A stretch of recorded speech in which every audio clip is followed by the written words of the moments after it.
পেলিক্যান্স, প্রায় 8 প্রজাতির পেলিক্যান্স দেখতে পাওয়া যায়, যার মধ্যে এটিও এক প্রজাতির পেলিক্যান্স যার নাম গ্রেট হোয়াইট পেলিক্যান্স।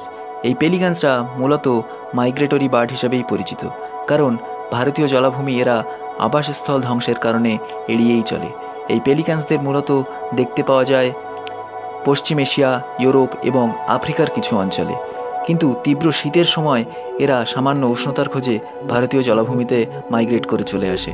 ঠিক তেমনই এই পেলিক্যান্সদের সঙ্গে দেখা হয়েছিল রাজস্থানের কেওলাডিও ন্যাশনাল পার্ক বা ভরতপুর বার্ড স্যাংচুয়ারিতে 2019 সালের জানুয়ারি মাসে।